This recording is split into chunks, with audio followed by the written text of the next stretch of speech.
Hi, Gary here. Mortality and morbidity. You might be going, what am I talking about? Mortality is about death. Morbidity is about living. It's really more about health care, like being disabled or medical services and so forth.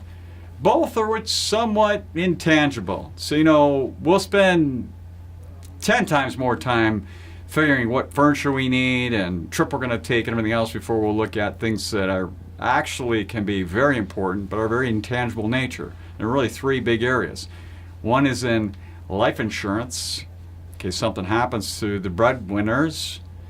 Medical insurance, again, in case something happens to the breadwinners. And then an actual estate plan. What's that? A will, or will and a trust, powers of attorney, bunch of stuff in that arena.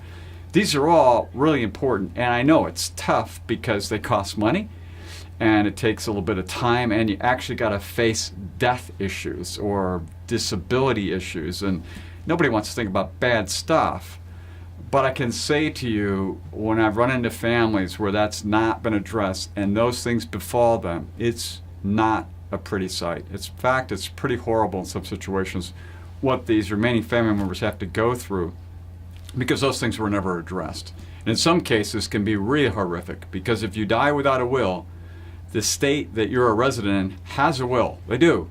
It's called dying intestate without a will. I mean, you're basically don't have anything, and they say, oh, give half the money to the spouse and half to the kids, or they'll say do this, that, and the other thing.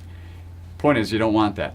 The other part is you need a bunch of money when someone dies because you've got to bury them, maybe they got income, it's got to be replaced, you need time to get back on your feet. And that's really in the life insurance arena, and you cannot avoid disability or any kind of medical insurance because people do become permanently disabled, have really bad situations that befall them to be able to deal with all that. It's very intangible. It doesn't seem like it's real, and especially when you're younger, you don't think about that stuff because it doesn't happen very often. But when it does and it strikes, it's really bad for whom that should take place. And it's just not very much fun, and it can have been avoided by just doing a little bit of planning. And they're not that expensive, by the way. It's just a matter of addressing it and finding the best solution for those big three: life, will, medical, and disability. So until next time, enjoy.